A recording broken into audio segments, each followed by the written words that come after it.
Church authority. Hate the sinner, love the synthesis. I know that many people eventually reject the authority of the church because of the rampant embezzlement, psychological manipulation, and sexual abuse. While I don't deny that history, that's not my argument. I'll still accept truths from despicable leaders. After all, Joseph Stalin was responsible for millions of deaths, but he was also right about the importance of literacy. Ted Bundy talked a lot of people out of killing themselves while volunteering on a suicide hotline. The Hells Angels donate Walmart bikes and run toy drives for needy kids. And Al Capone's soup kitchen provided free meals to the unemployed during the Great Depression. 350 loaves of bread, 100 dozen rolls, 50 pounds of sugar, and 30 pounds of coffee every day, no questions asked. Bad people can still be capable of promoting some really good ideas. So if a psychopath insists that 2 + 2 = 4, I'm not going to live like it's 5 just to reassure myself that I'm not a monster. This is why my deconstruction around the authority of the church isn't so much about the shortcomings of individuals, but instead what seem to be inherent flaws in the idea of church authority. Unfortunately, this must be laid out explicitly, or else the church will reliably dismiss criticisms about the church, stating and believing that the criticizer is just blaming the whole church for the misconduct of a few bad actors. This is not at all what is happening here. Ecclesiastical reliability. Let's ease into this topic with an example we can all agree is, or at least should be, ridiculous. Moses has horns. Or at least he used to. In the Latin Vulgate translation of the Bible, Exodus 34:29-35 uses the word cornuta to describe Moses. In context, this word obviously means horned. So until very recently, the church knew for certain that one of Moses' miraculous attributes was the set of horns that set him apart as God's chosen one, as the scriptures clearly say. This is why if you do an image search for Michelangelo's statue of Moses, or Donatello's Moses, or Giovanni Angelo Montessori's Moses, or any religious art from the Renaissance and Baroque periods, nearly all of them depict Moses with horns. It wasn't until the year 1516 when Erasmus published Novum Instrumentum, translating the New Testament from the original Greek and inspiring better translations of the Bible, that the image of Moses was cleared up from being horned to being radiant. Christendom could have avoided this error if they had just checked with the evil Christ killers, since the Hebrew word in Exodus 34:29-35 is karan, which means to shine or to emit rays of light. For this reason, the Jews have always believed that Moses' face was radiant after encountering God and not horned. It is also noteworthy that the church only really loved Erasmus in retrospect. At the time, they put most of his work on the banned books list, known as the Index of Prohibited Books, and tried to persuade him to stop writing heresy. And herein lies the real problem with this silly little problem of Moses' horns, because I agree with the Christians who argue, look, people are going to mess up. So what? They thought Moses had horns for a while. Big deal. Humans are fallible. They always will be, but God is not. And his word is not, which is why we don't look to humans for our direction but God. And I'm totally on board with that explanation, except for the fact that I didn't receive the Bible from God. I received it from humans, who we all apparently agree are largely untrustworthy in figuring out what the Bible clearly says. For the first 1,500 years of Christianity, the claim that Moses probably had a smooth head, even though the Bible clearly says he miraculously had horns, would be met with a similar rejection as any modern Christian who claimed that Jonah probably didn't miraculously live for 3 days inside a great fish, or that the animals didn't miraculously fit onto the ark, or that Jesus wasn't miraculously born of a virgin. Ecclesiastical insistence. In fact, it wasn't that long ago that you would lose your church membership, your freedom, and perhaps your pulse unless you confessed that the earth is the center of the universe. The church took Galileo's freedom and stole years of his life and world-changing career over this one. You would also have to believe that leaders should be allowed to abuse women.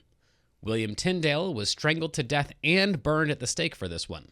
You also had to believe that the church can sell get-out-of-purgatory tickets. Now, you know Martin Luther, but John Huss was actually the one who took the fatal hit on this one. You would have to agree that God approves of slavery. Hopefully I don't have to give any Americans links to violent wars waged over this religious debate. And of course, you had to believe that only the church should be allowed to read and interpret the Bible. John Wycliffe suffered a deadly stroke before the church could whack him for this, but that didn't stop them from digging up his body, incinerating it, and dumping the ashes in the river to ensure no one could ever enshrine him.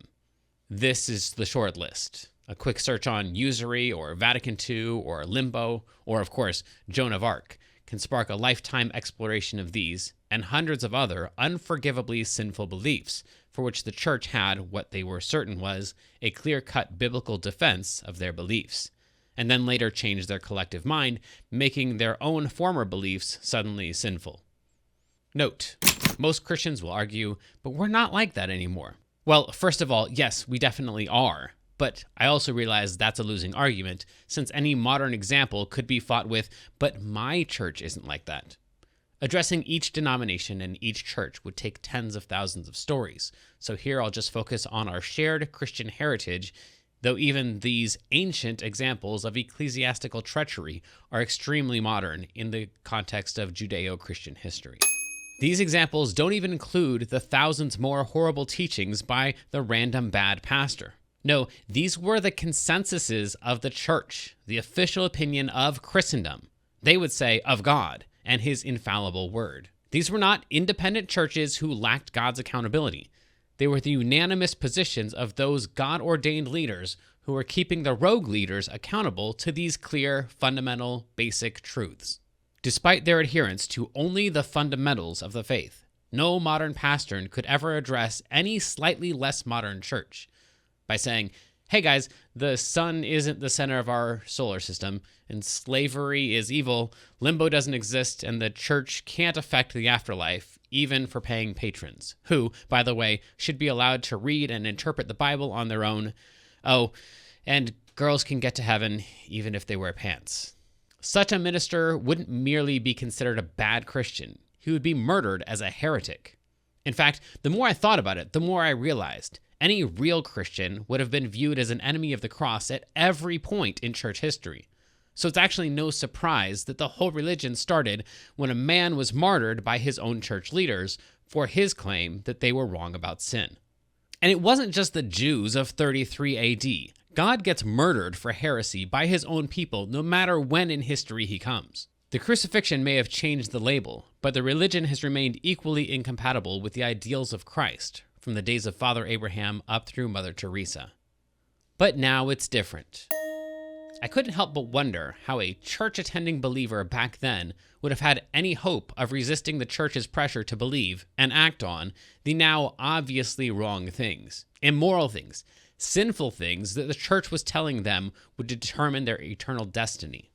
And I wonder what the chances are that the Bible-believing Christian church authorities have been importantly wrong about what the Bible clearly teaches, leading their followers directly into sin for all 2,000 years since the church's inception.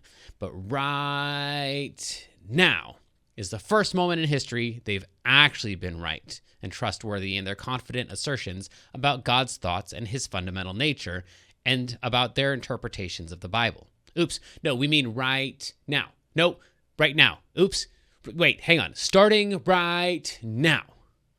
And if we live in opposition to their current teachings, they claim the Bible clearly says we're destined for God's wrath. Oops, right now, but for reals this time.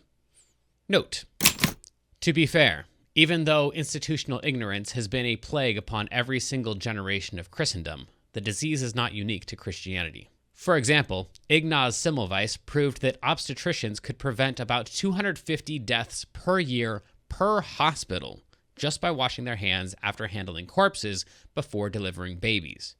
But Ignaz was rejected to the point of mental breakdown because germ theory was not yet mature, and the doctors couldn't bring themselves to face the idea that they were the ones causing the mysterious deaths that they called childbed fever, which killed 25% to 30% of all mothers who delivered in hospitals at the time, versus the 1% to 2% in deliveries by doctors who washed their hands first.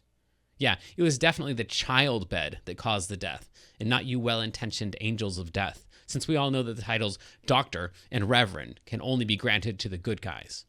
Childbeds and evil spirits were probably what was tormenting all those wounded people. The doctors understandably saw themselves as the healers and saw Ignaz as the enemy of their vital mission. So it is not just the theological religions, but overly certain groups of all kinds that would rather reject reformers than face their own errors. What does the Fox say? Fox's Book of Martyrs is a Christian classic about the gruesome persecution of Christians for their faith. It has emboldened so many of us to be willing to sacrifice so much for our Christianity. But as I looked closer, I wondered if any of us had actually read past the experts our Christian leaders referenced in their sermons, because despite what we were told, those true stories are not about Bible-believing martyrs in the world tortured by anti-Christian governments for the name of Christ. Instead, most of them were lone, conscience-stricken church attendees tortured by the church in the name of Christ, and heretics destined for hell by all authoritative accounts, until the church proclaimed a posthumous whoopsie and granted many of them retroactive sainthood, thus stealing that martyr's heroism against the church and incorporating it as its own. The book is not a defense of Christendom, but a scathing rebuke of the whole system, just as John Fox originally intended. He would probably think it a tragic irony that his tome ever graced the shelf of a church library, perhaps to the same extent that those martyrs might be disappointed to learn that their death would soon be used to bolster the legitimacy of their assailants and commitment to Christendom. Of course, the church continually looked back at those martyrs as the true Christians of history, and their oppressors as the villains, claiming that wasn't God's true church persecuting those Christians, that was the work of the enemy, but we follow Jesus the right way, starting now. But if God had a true church back then, it was impossible to tell, at the time, who or what or where it was, and I dare think that part hasn't changed much. The perpetuation of truth has always been dependent on individuals who believed that the church isn't allowed to declare that the church is right, a concept which gives us all permission to disagree, even against the whole of Christendom, and even if we're alone. Straining at gnats. In Matthew 23:24, Jesus rebuked the religious leaders of his time. "You blind guides, you strain out a gnat, but swallow a camel." Christians affirmed this takedown of the Jewish leaders, who seemed obsessed with enforcing obscure, man-made religious laws while turning a blind eye to their persecution of their neighbors. That was the Pharisees. With Jesus, we follow a higher morality. At this point, I will hold back the immense tsunami of arguments to the contrary to let through a single sentence as a representative for the others, lest they flood this book and turn it into a series. Here it is. Even though the Nazis and their leaders were overwhelmingly Christian, the church excommunicated only one of them for their actions, Joseph Goebbels, for the sin of marrying a divorced woman. But you can trust the church authorities, starting now. Anti-establishment establishment. My church thought we were one of the rare good churches in one of the rare good denominations. A denomination started by a small collection of churches who broke from a less healthy denomination that didn't act the way Jesus really wanted us to act. I would be willing to bet this is the same exact narrative for the vast majority of churches. It's probably the narrative of those predecessor churches in that supposedly unhealthy denomination from whom they split, and they from their predecessors, and so on. Because if Christianity has a common thread, it is nothing in the theological or Christological realm, but the belief that we're rejecting the establishment and doing things the right way. Throughout political history, these recurring bands of infidels always pride themselves on fidelity and always call themselves patriots. In religious history, we did the same and called ourselves Protestants. What we were protesting was the Catholic Church, who played the same game when they called themselves the Catholic Church, since Catholic means universal, and they, the Romans, needed a title that would illegitimize all the other Christian churches of the time, who, the Catholics claimed, were following the teachings of Jesus the wrong way. And what did Jesus teach? That the establishment churches, the synagogues, were not following God the right way. Oh, and what did the synagogues teach? That all the other nations weren't honoring the right God the right way. Because my church accurately followed the common thread of Christianity, we considered many contemporary Christian churches as not really Christian. We considered the 16th century Catholic Church even farther removed from God, even though we knew they were closer to God than the Pharisees, the Jews, who were closer to God than the pagan nations of the Old Testament. We believed that perhaps God made an exception to save some of the scattered souls of those Catholic so-called God followers, but they shouldn't have thought they had the assurance of salvation that we do, which is the same sentence that all those pagans would have said about all their predecessors, which makes me think that in the future, after several more revelations and dispensations, those Christians will look back at us and think that maybe God made an exception to save a scattered few of us, but almost none of us should feel sure about our salvation. Which makes me wonder why we would be so confident that all fellow pagans we call the world should join us in our so-called Christianity. Bible believing. I would challenge any pastor, prophet, or evangelist to point to a single day in Christian history where they can honestly claim, at this one moment in time, I think most well-intentioned Bible-believing Christian churches were interpreting the Bible correctly and weren't applying it in damaging ways.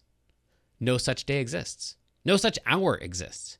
There's nowhere in history that a modern Christian can find a church that will accept them, much less affirm their faith. And vice versa. No human from Christian history could qualify for leadership in a modern church. If belief in clear, biblical Christian fundamentals is necessary for a Christian life, then all of Christianity's founders were non-Christians. So I am now troubled by any pastor who uses phrases like, we're a Bible-believing church, or we simply follow what the Bible clearly says, or we take God at his word. I slink away from that place thinking, oh crap, you don't know what you don't know, and there's no way to convince you otherwise, nor keep you from the destruction you will inevitably cause. Fortunately for that pastor, life is short, and he'll probably get to die before he's ever forced to reconsider his whole worldview. We deconstructionists are not so blessed. Subjective objectivity. Again, my inner fundamentalist objects. Without the Bible, how do you have an objective moral truth, since it can only be found in the Bible? I have an answer that is not worth giving to a Christian because it would be rejected out of hand since it violates the circular reasoning embedded in their question. But more relevantly, I have the same question for them, minus the circular reasoning. With the Bible, how do you have an objective moral truth? For all my years as a staff pastor, a seminary graduate, and for all the theologians I've begged to engage on the topic, I could find absolutely zero textual indication about which verses should be applied and which ones should be skimmed because of their irrelevance, which ones are literal and which ones are figurative. This is not something the Bible objectively gives us. It's something we subjectively bring to the Bible. As far as I can tell, we've never, ever had an objective moral truth.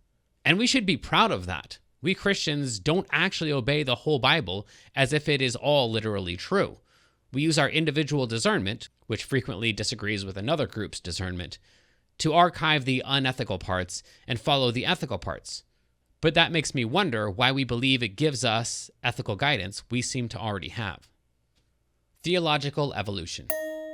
Looking back at church history, I'm shocked how many concepts are regarded as scriptural that weren't affirmed, mentioned, or considered for the first 1,000 years of Christianity. Theologies which simply didn't exist until the church had a problem that it could fix with a theological amendment. The evolution of Christianity has required thousands of conversations over thousands of years, creating non-biblical vocabulary and concepts that are only alluded to if you heard the conclusion before the support. The overarching conversation went something like, the world would say, why do we need to believe in Jesus? First century Christendom said, in order to be justified by faith, like Paul said. The world would then respond, but the Old Testament said some people can be righteous. And fourth century Christendom would say, but you'd still have original sin, like St. Augustine asserted. The world then wondered, but what about the babies who have never sinned? And fifth century Christendom said, they have to stay on the outskirts of heaven in something called limbo. And this was an idea of St. Augustine of Hippo. The world responded, so God's will includes the suffering of babies? And over several centuries, Christendom came up with the answer, no, his perfect will doesn't. But in his permissive will, he allows us to break his perfect will and bring suffering into this world. But he's nice enough to fix all our inevitable screw-ups and bring the two wills together in his perfected will. Various theologians contributed to these ideas. Also see the terms decorative will and perseverant will and sovereign will and moral will as theologians tie their brains in knots trying to explain how God is in total control of everything at every moment and yet not culpable for any of the evil in the world. The world might respond, that seems pretty unjust to punish us after creating us to be the kinds of creatures that would fail his test. And 11th century Christendom says, you couldn't be more wrong. God is perfectly just. In fact, it's God's unwavering commitment to justice that forced him to send Jesus to die as an atonement for us.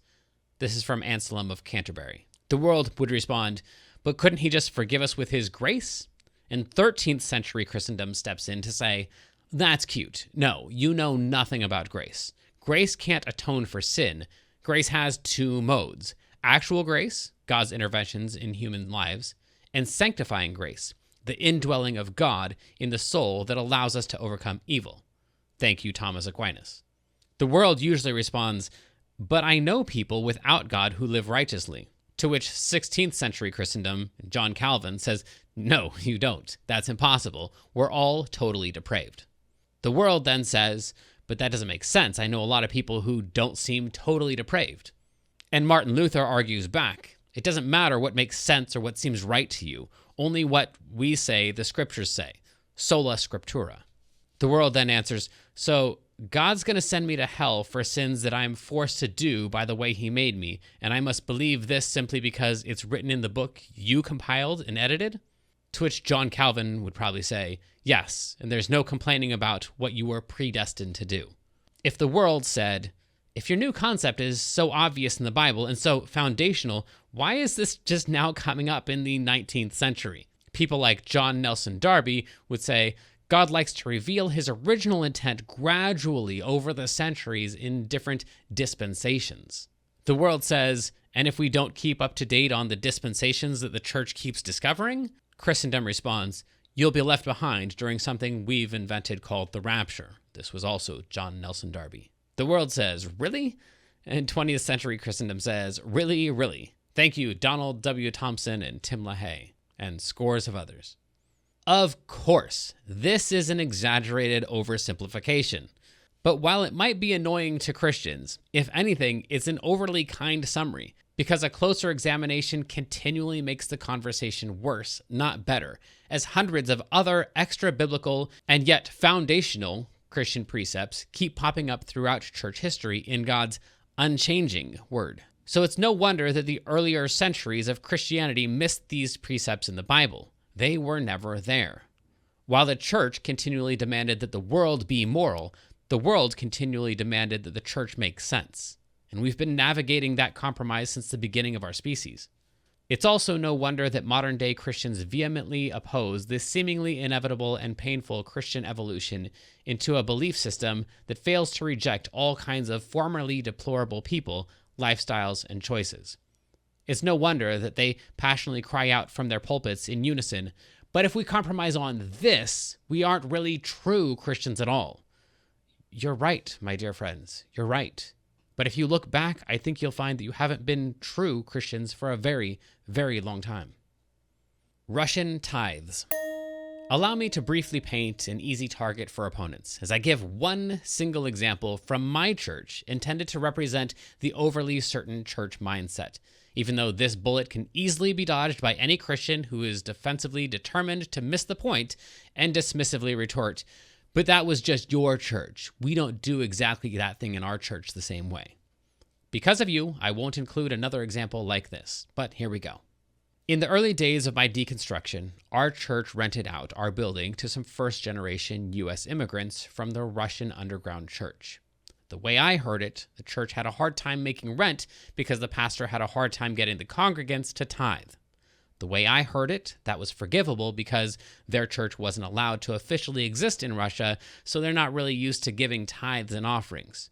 I don't remember being jealous, but definitely curious. First of all, it was news to me that not tithing was pardonable, since once a pastor had shown a person the verses in the Bible where it clearly commands something, the Bible said they were obligated to do it. James 4:17 says, if anyone knows the good they ought to do and doesn't do it, it is a sin for them. At least that's what we were told when we didn't tithe. Tithes and offerings were not merely a nice gesture, like volunteering at a soup kitchen or signing up to be a big brother or a big sister, all of which provide more of an actual benefit to orphans and widows in our community than so much of the ministry and outreach that most churches fund. Tithes and offerings were a command from the Lord and a vital step in surrendering our lives to Christ. But my church leaders seemed comfortable adjusting God's judgments based on their mental comfort with his commandments. But second, you can run a church without tithes and offerings?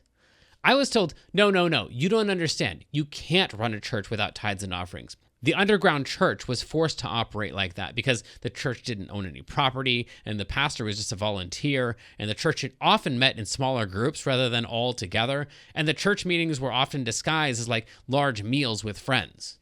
To me, this sounded like a perfect way to run a church. Plus, somehow on that caveman diet, rich in engagement and lean on lettuce, the body of Christ not only survived, but thrived. As we were often admonished, these people really loved Jesus because they followed him even when it wasn't legal to do so. These people were real Christians, so much more dedicated to Christ than us fat, lazy Americans. It was impossible to ignore the fact that the real Christians around the world didn't tithe, even after they came to America. The real church looked nothing like America's church. The real church didn't have money. Everything we were doing was just a Christian luxury, the tiara of the bride of Christ, the blubber of the body of Christ. But apparently, for everyone like us, born into gluttonous Christianity, somehow it was a sin not to engage in the luxury. And for that, I did become jealous. And not just to be allowed to keep that 10% of my income, but jealous for a more authentic religion, without the repugnant opulence, a better Jesus at a lower price. Politics. I've never had a problem with the church being too political. To whatever extent our religion defines right actions, we need a governing body that promotes those actions. If candidate 1 promotes right actions and candidate 2 promotes wrong actions, I don't see how a Christian leader could possibly pretend to be indifferent about the outcome.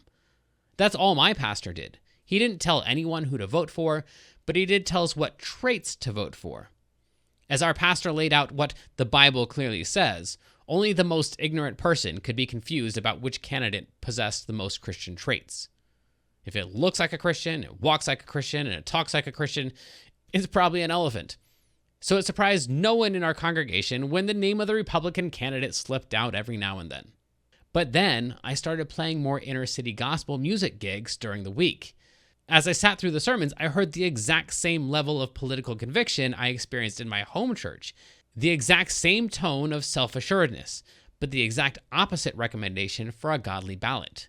The first few times I sat awkwardly as the only white person in the building, hoping they didn't notice that I didn't amen when the reverend, prophet, bishop, African Americans were better at titles than we were, explained how the Bible clearly says that Republicans are heartless Pharisees. Supposedly, the Bible isn't a political book, but it started to feel like the Bible clearly says pretty much anything you want it to. That might be the reason the Bible is the only offensive weapon in the armor of God.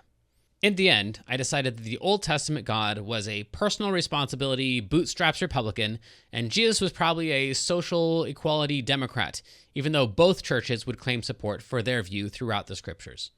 So, one of the first convictions I lost was the universal injunction that Christians have a responsibility to vote, a sentence that now sounds grotesquely nationalistic and politically manipulative. More troubling, this did not strike me as a problem with churches being too confident about politics, but being too confident about the character of Christ. After all, if sincere, dedicated, mature Christian seminary graduates found it so self-evident which politician possessed Christian traits, while disagreeing 100% with other equally qualified pastors, how could I trust either of their confident evaluations of my life, or theirs, or anyone's for that matter, when the difference in the definition of sinner and saint was the mere 17.7 miles from the Tony suburb of Fair Oaks to the ebony inner city of South Sacramento? You poor thing. New attendees at our church would sometimes come from other churches that had cut them off and ridiculed them and warned them that they were on the path to hell. Our church would often embrace them and say, "It's so sad you had to go through that. That's not God's love, and that's not his message for your life. Around here, we love with the true, everlasting love of God, not that fake religious crap. You are of infinite value to Christ, so he will never leave you nor forsake you, and neither will his true church." But even early on, I thought, what they described is almost exactly how we treated someone who left our church recently. I even said it out loud a couple times, but I was always told that those examples didn't count because those people were bad people walking away from the Lord. We were only speaking the truth in love to them as they left, however harsh it may have felt to them. As far as I could tell, the only difference between that person and this person was that this person was increasing our numbers and this person hadn't disagreed with us yet. On one of these occasions, I realized this exact conversation could be happening at that other church as we all just swap members from church to church, praising them on the way in and giving them hell on the way out. So I once again wondered, if these professional Christians can't even tell a Christian from an enemy of the cross, how are we supposed to trust them to know who has God's approval? Christian nationalism.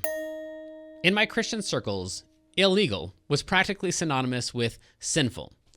I suspect that Black Americans usually learn at a younger age that entanglement with the law is not necessarily entanglement with immorality.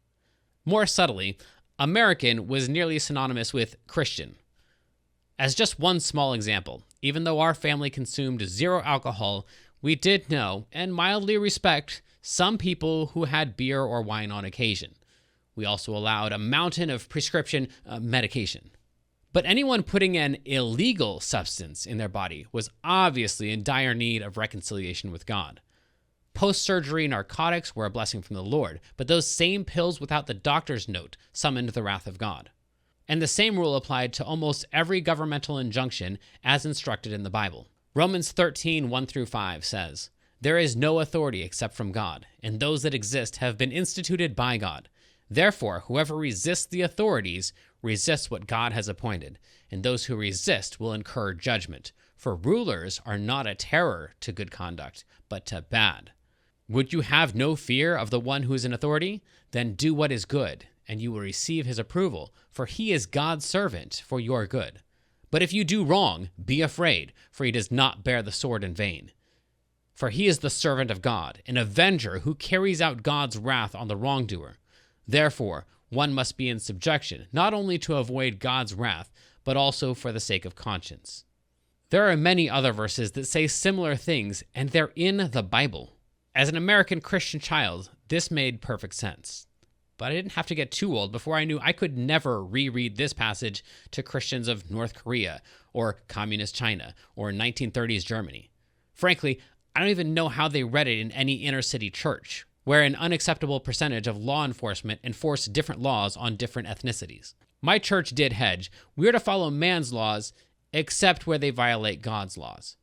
But eventually I realized that this infinitely malleable directive to always follow the law, except where it conflicts with our interpretation of God's laws, was just another version of the church's larger directive to always take the Bible literally, except where we say you're taking it too literally. More bluntly, it seemed like the message from the Christian authorities was consistently similar to the non-Christian authorities. Don't question your authorities. You're just looking at it wrong. Independence is insolence, and resistance is wrong. Note: I have found that my Christian friends from less evangelical countries tend to be less authoritarian in their Christianity, which has caused me to wonder, even though I don't believe it, maybe the American church seems to be losing recently because the real church is finally winning. After all, that was our narrative around church decline. It was always because our nation was turning away from God. The less they wanted what we had, the more proof we had that they needed it. The problem of revelation. Pastors and theologians supposedly connect the dots that we normal people lack the competence to connect on our own. Supposedly, they have more time to study the original Greek and Hebrew so they can explain what the scriptures really mean. After all, week after week, in tens of thousands of churches around the world, pastors are digging through the same exact book, looking for a hook, a secret, a revelation, 3 main points, 3 new points to present to their audience, to shed new light on how to live. Terrifyingly, many of them find it. The best ones turn scripture on its head, like my personal favorite when Timothy Keller showed us all in The Prodigal God, how the story of the prodigal son was not about the prodigal son, but about the barely mentioned brother. This single revelation instantly upgraded my relationship with God. Of course, I started listening to Timothy Keller's podcasts and read all of his books in case he had any other scriptural insights I was missing by merely listening to my own pastor. Meanwhile, a question was planted in my mind, a little more sub than conscious. But what about all the people from 350 AD to 2008 who read the prodigal son exactly backwards and tried to live by exactly the wrong message? And now, what are the chances I'm reading the rest of the Bible exactly backwards? Alas, as Adam and Eve learned, revelations do not come without a cost. As I thought back, I remembered the Protestant Reformation was sparked with 95 Theses. If one guy can discover nearly 100 Christianity upending ideas, and then well-intentioned, God-fearing, true believer pastors can add more each week, what hope does anyone have of ever living a life pleasing to God? Even if you attend church multiple times a week, you're surely missing out on at least thousands of simultaneous, vitally important, life-changing services where the pastor told their congregation how they were really supposed to read a particular scripture. And I realized either 1, pastors are all wrong about their revelations, and worse than useless, as they are paid by congregants to confuse those congregants. Or 2, some of them are making it up, but it's impossible to tell which ones are the real ones. Or 3, they're all right, and we're all screwed. So these days, when I hear a pastor say, what this really means in the original Hebrew or Aramaic is, I can't help but think, cool.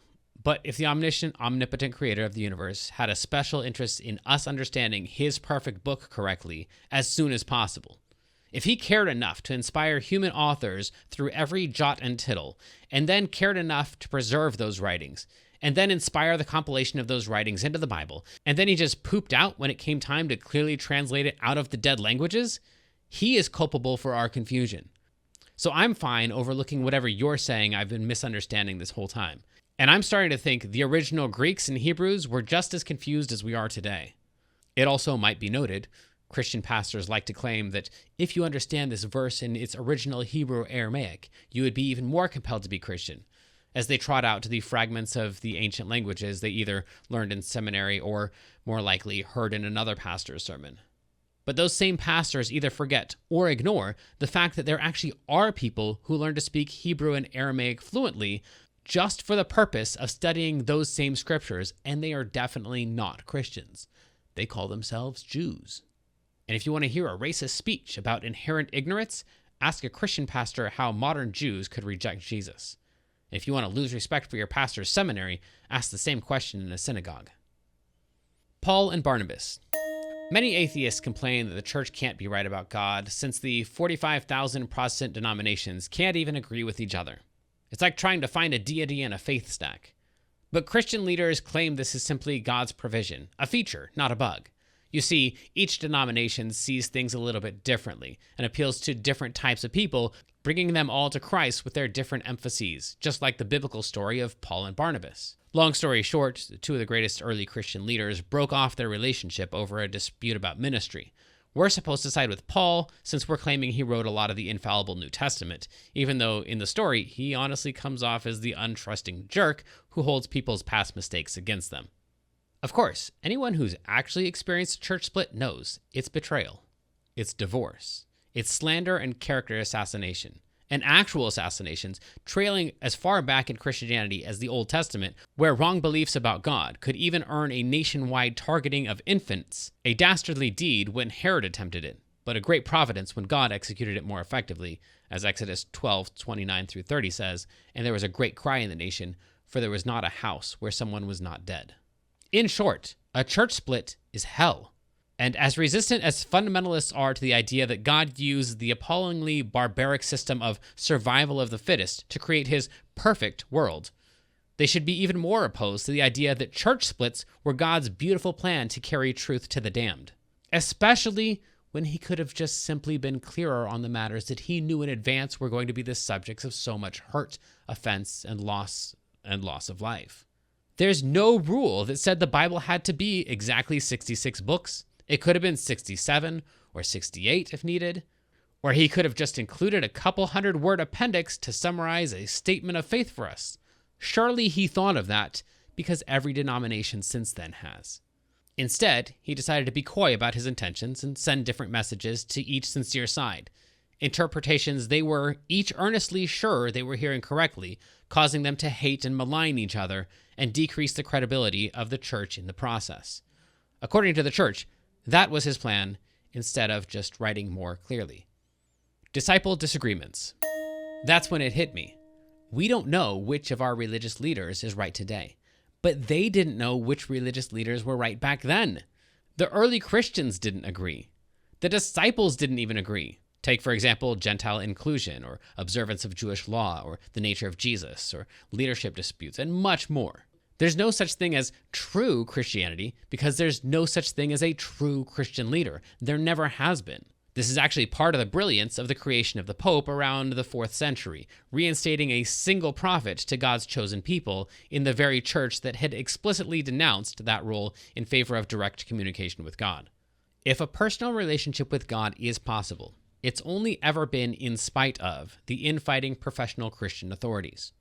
Again, they think they agree on the foundational issues, but bring up the teachings of Christian leaders like Rob Bell, or Peter Popoff, or Richard Rohr, or even Billy Graham on the topic of whether or not Mormons are Christians, and you'll probably be able to watch them remember how exclusive they really feel about the label Christian. Fixed and fickle. Some Christian leaders even concede this complaint, demanding, we have to stop bickering like rival high schools and be united, or else the world will think we don't know what we're talking about. And yet, I've never seen those two concepts admitted simultaneously. 1, denominations are a feature of God's diversity, acceptance, and love, and 2, denominations are evidence that Christianity is unreliable. And this might just be another variation on the other contradictions from those same Christian authorities. 1, the church adapts, changes, and improves, and 2, God's word, or at least our interpretation of it, is authoritative, never changing, and infallible. Diaspora of truth. To be fair, I have heard pastors lament, the church's lack of unity undermines our credibility amongst non-believers. But I've never heard them follow up with, and even believers probably shouldn't trust us since we obviously can't reach any meaningful consensus about God. Instead, they told me that Christian leaders help us progress forward like mathematicians and physicists do. Imperfect, perhaps, but leading us forward to the conclusions we would reach on our own with enough time and consideration. But I gradually realized that the fractured disagreements of mathematicians and physicists have actually been slowly distilled throughout history into hypotheses and theories and laws which are more and more widely accepted, whereas the quote-unquote revelations within Christendom seem to move us in exactly the opposite direction. The longer the religion survives, the less is proven, and the less secure each of the ideas becomes. The more fractured the equally confident theories, and the more deep disagreements arise, necessitating yet another denomination or sect. Scientists keep weeding out bad ideas by testing them. Meanwhile, theologians keep generating more equally unprovable ideas of what God really thinks, and the more he clarifies, the less clear he is.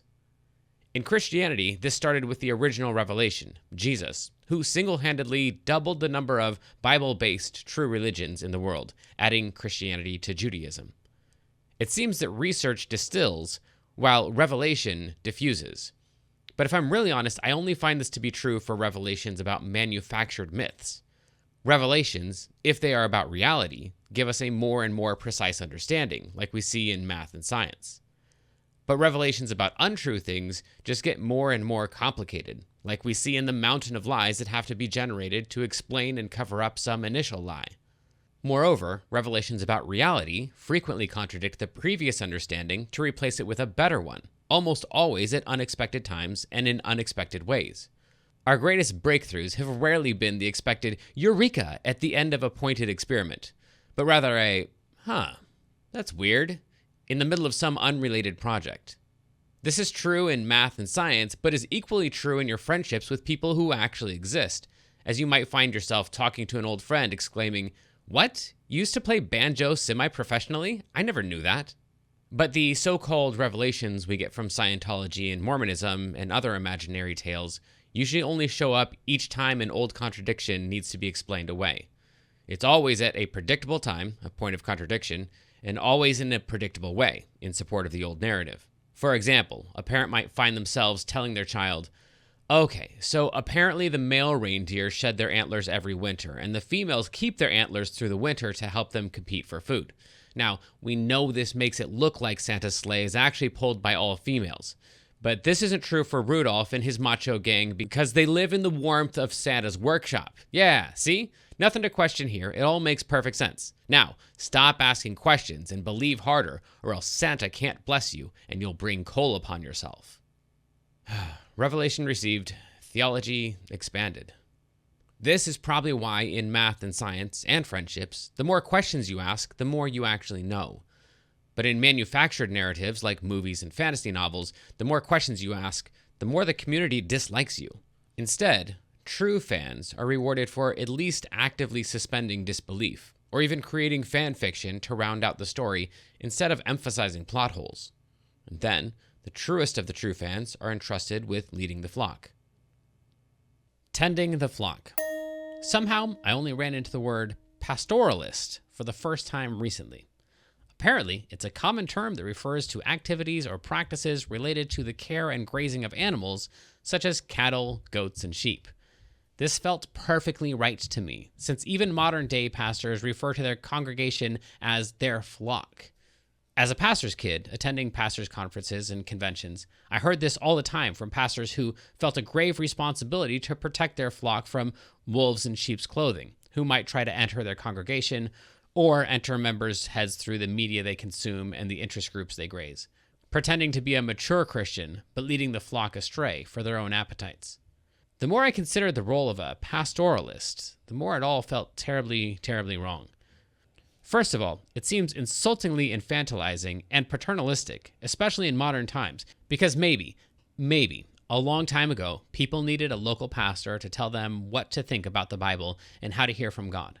But in an age of literacy and access to all the writings, audio, and video of all the greatest theologians throughout time, I don't need someone ordained with a license to condescend to me as a sheep. And from there, the analogy implied in the title pastor grew in accuracy and creepiness. Pastoralists control where and when their flocks graze. They control what is consumed. They determine the herd movements. They monitor the health of each member, including breaking a sheep's legs for their own good if they start to wander off, as multiple Christian sermons have taught me. And I thought, that's not even the bad shepherds. These are the good shepherds. And that's when it hit me. There's only one good shepherd named in the Bible. We are his sheep. The Bible makes reference to shepherding roughly 300 times, and only once does it refer to a church leader as a pastor. And if Christ's opinion counts for anything in Christianity, he made it abundantly clear. If we are the sheep in the analogy, he is the only shepherd. In Matthew 23:8, he said, "You must not be called teacher. You are all equals as brothers and sisters. You have only one teacher." In that part about a wolf in sheep's clothing who might try to enter the flock pretending to be a mature Christian but leading the flock astray for their own appetites, that was Jesus talking about, as far as I can tell, any pastor who has been licensed to imply, yeah, you know that title that Jesus is supposed to have in your life? I think that'll be mine. A good shepherd would never give a sheep the responsibility to protect, direct, or pastor the other sheep. The good shepherd never intended to. Fellow sheep don't lead the flock. So even though a wolf in sheep's clothing is a catchy idiom, I think Jesus really should have warned us about wolves in shepherd's clothing. Identifying cults. In my pastoral studies, I was trained to identify cults. Very little of it was revolutionary, none of it was conclusive, but the most blatant cults claim that 1, you're obviously terrible, broken, disappointing, rejectable, but 2, God, we love you because we see a hidden, true, innate value deep inside you. 3, which can be accessed through this belief system and set of rituals, which you must accept as soon as possible because 4, the world is ending very soon.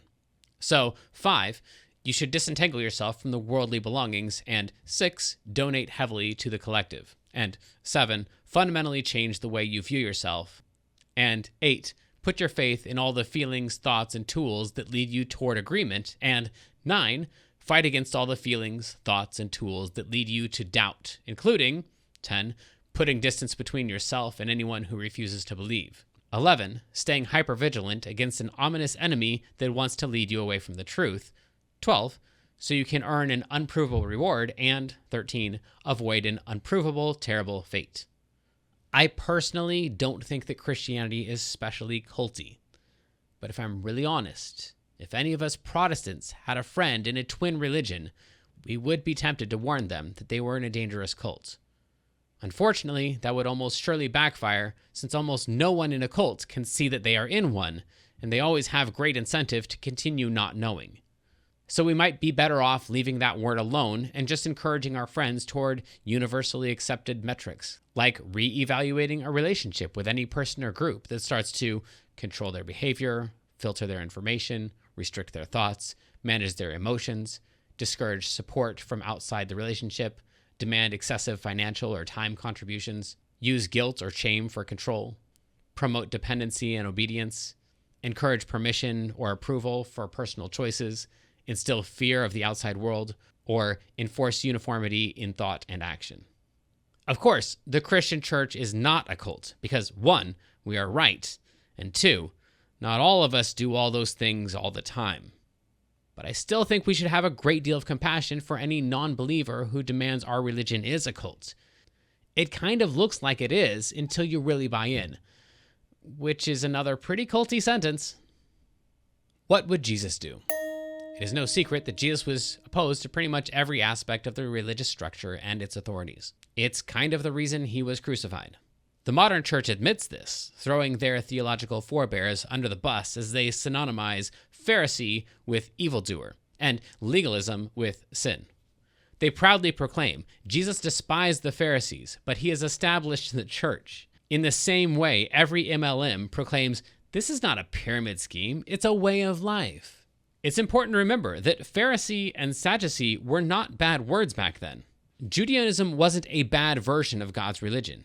It was the only version of God's religion, just like Christianity claims to be today. In fact, of the 4 types of Jews at the time, Pharisees, Sadducees, Essenes, and Zealots, the Pharisees and Sadducees were arguably the most like the modern church. Where Zealots were too political and the Essenes were too withdrawn, the Pharisees and Sadducees actually just wanted to study, understand, and follow the Word of God. The church, of course, denies that they are anything like the old Jewish establishment. And yet, they still claim that all the Old Testament verses that refer positively to the Jewish religious structure, like Malachi 3:10, bring your tithes and offerings into the storehouse, those are still referencing the modern church. Modern pastors might try to garner credibility by insulting the broader modern American church, but each one insists that they are part of the minority of the true churches who are embodying the Spirit of Christ. So, while Jesus rebuked the religious authorities, well did Isaiah prophesy of you hypocrites, as it is written, this people honors me with their lips, but their heart is far from me. Mark 7:6-7. The church claims they have fixed the last part, as if Jesus' problem wasn't with the religious structure, but the fact that their heart wasn't in the right place. If I'm really honest, I don't see that implied anywhere in Jesus' teachings.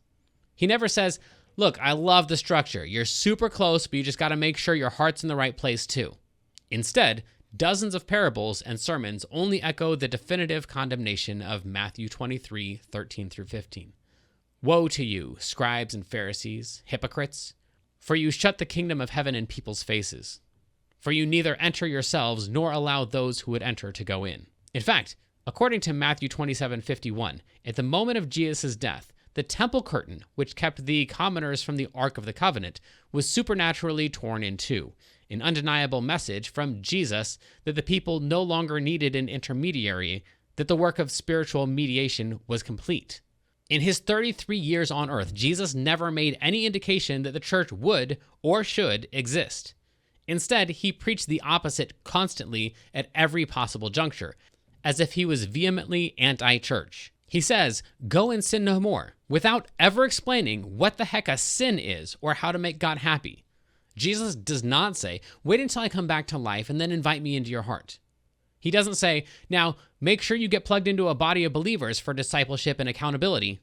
No instruction on tithing. No admonition for daily devotions. He doesn't say, ask your local rabbi how to live. He doesn't say, don't worry, just wait, because in about 250 years, you'll get a Bible so your pastors can teach you how to really be like me. And then just 1,300 short years later, you'll get a copy of your own to study and know how to live. He gives none of the guidance that any modern pastor would reflexively throw in for the sake of the new convert. Just simply go. Do your best. Trust your gut. You'll know when you're violating your own conscience, and don't do that. I can almost hear in his tone, you're a good person. I believe in you. Both of which would have been a heresy in my church's view of original sin and total depravity. If his plan truly was to leave Earth and wait at least 2,000 years before returning, during which time we could most effectively build relationship with him inside a Christian church, it seems he would have given us instructions on how to organize the Christian church for these millennia without falling into the same traps that had earned his disgust with the Jews. And if he was going to delegate that training to early church leaders, it seems like he would have at least let us know, there's gonna be this guy, Paul. I don't want to get into the details, but just know that he speaks for me. He's got decades of experience in religious leadership and innovation, and he's going to help you guys get on the right path for our new, improved, organized religion. The prophets passed the baton to John the Baptist. John let us know he was passing it to Jesus. Why did no one give us the heads up on Paul? And I'm not saying that Paul wasn't inspired, but I do find it conspicuous that Jesus did give us an unnecessary preview of Christian life by letting it slip that each of us would be getting his own anti-establishment helper to be a one-on-one guide and teacher, supplanting the role of church authorities. And yet Jesus never once pointed to a re-establishment of church authorities. Worse yet, he never even attempted to clarify, hey, look, I know that I gave sermons and parables rebuking religious leaders, condemned religious legalism, hypocrisy, and elitism. I cleansed the temple. I healed on the Sabbath. I taught the kingdom of God. I emphasized a personal relationship with God. I emphasized the Spirit over external rituals. I delivered the religion-crushing Sermon on the Mount. I denounced the temple system and prophesied its destruction. And I'll be sending a part of the Godhead to speak directly to you. But in case I got a little carried away with my message, I don't want you to be confused. All I was saying is that now you're allowed to pray on your own. That's all. For the next several thousand years, it's still super duper important that you recreate a religious institution where you can get plugged in to really know me and live a holy life. Because despite all my actions and all my words, I'm actually pro-organized religion. So, while the church authorities say the church is the body of Christ, the sincere deconstructionist responds, but is it really? The church declares the church is ordained by God. And we honestly wonder, but does the church still have anything to do with God? And when the church demands, Jesus commands you in the Bible that you must not cease meeting with fellow believers at church, our gut tells us, but you believers don't even believe the same things throughout any significant period of time. And if I'm really honest, from what I see in Jesus' life and words, I don't think Jesus could bring himself to attend a Christian church, nor fellowship with so-called believers, nor be concerned about criticism from church officials, nor submit to a Christian authority. Nor would he send a recent convert to a Christian church, and certainly not to learn about God. In fact, I'm quite sure that Jesus would have ceased meeting with you all long before I did, even though I love you and miss you and want to meet with you. It just honestly doesn't seem like the Christian thing to do, which is still as offensive a thought to the religious establishment today as it was back then.